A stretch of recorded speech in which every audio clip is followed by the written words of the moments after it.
नमस्ते दोस्तों, आज मैं फिर आपके सामने 10th के तीसरे अध्याय मुद्रा, बचत एवं साख का भाग 1 लेकर आया हूँ।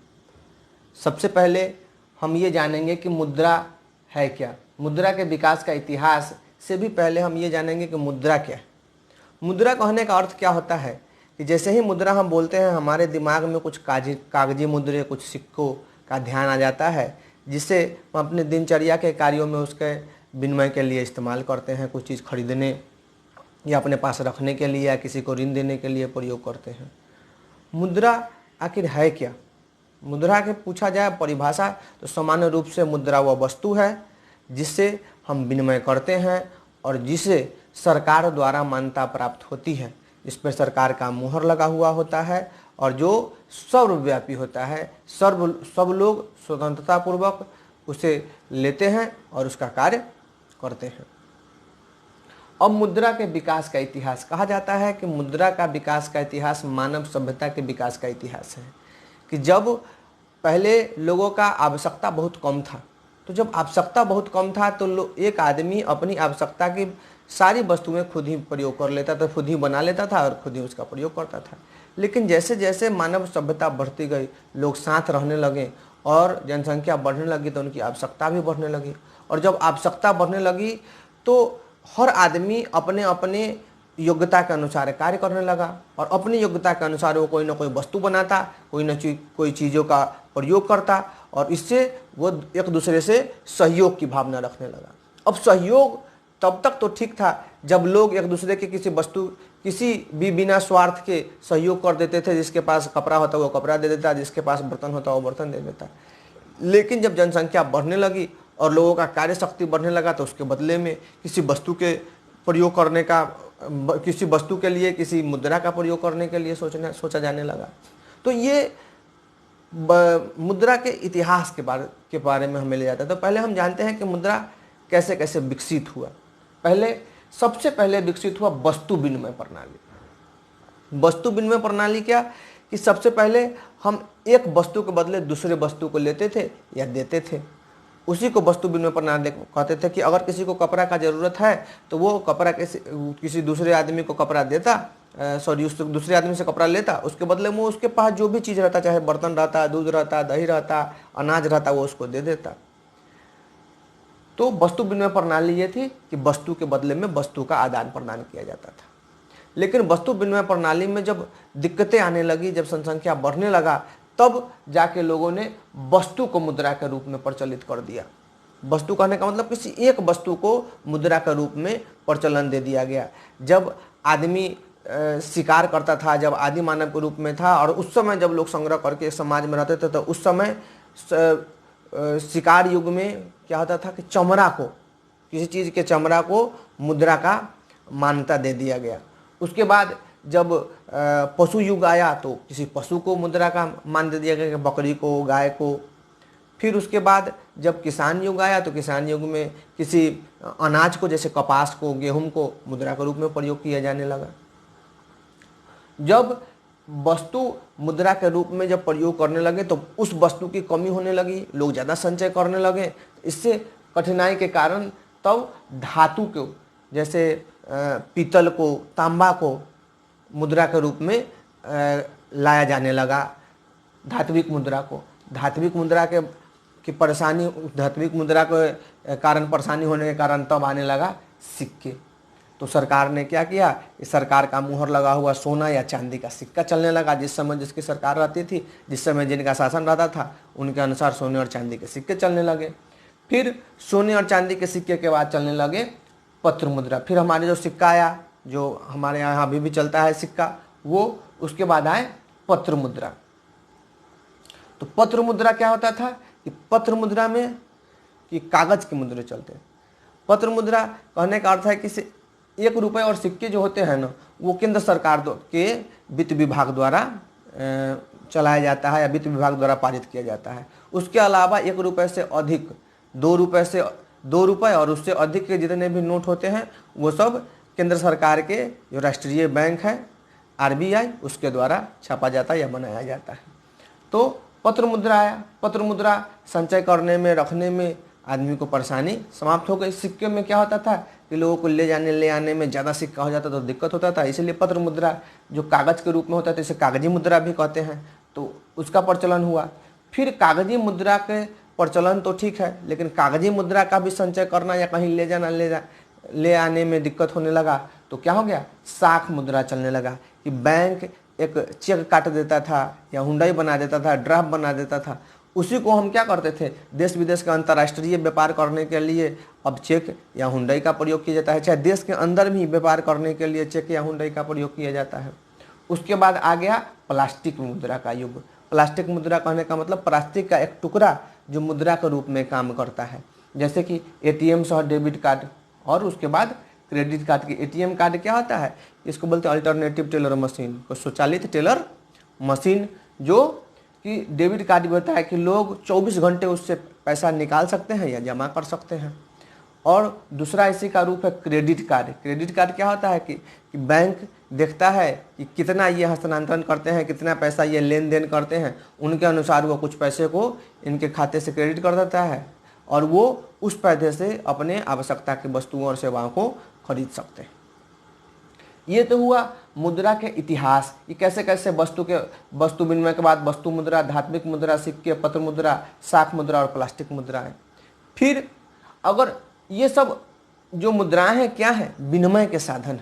विनिमय मतलब लेन देन के साधन, कि लेन देन करने के लिए हम इसका प्रयोग करते हैं। तो आज के समाज में मुद्रा कहते हैं, कराउथर एक अर्थशास्त्री हैं, वो कहते हैं कि मुद्रा अगर हमारे समाज का हृदय नहीं है, आर्थिक समाज का, तो कम से कम हमारा क्या है, रक्त संचार है, रक्त की तरह हमारे समाज में कार्य करता है।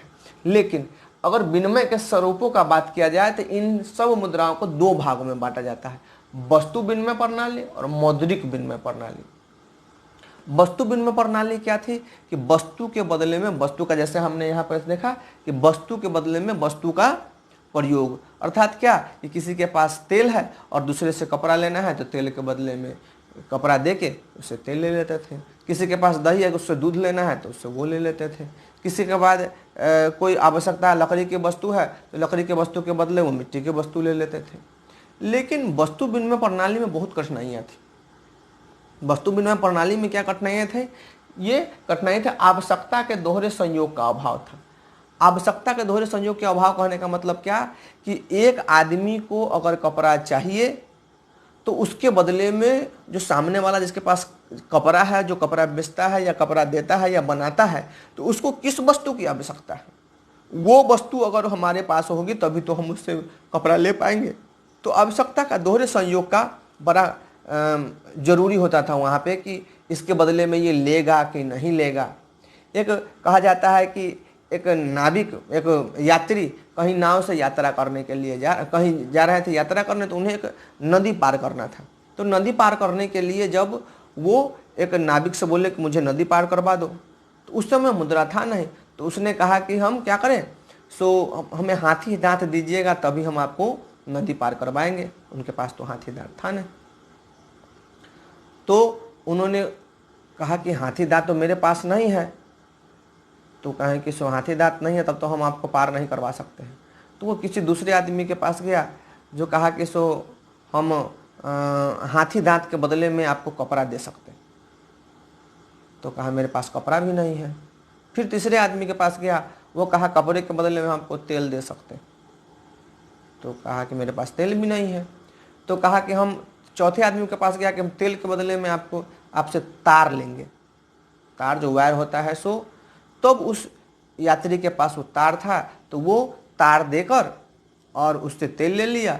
फिर जिसको तेल देना था उसको तेल देकर उससे कपड़ा ले लिया। कपड़ा लेकर फिर वो नाविक के पास गया और उसको जाके बोला, तब उसने हाथी दांत वाले को कपड़ा दिया और उससे हाथी दांत लेकर उस नाविक को दे, तब वो उसको नदी पार करवाया।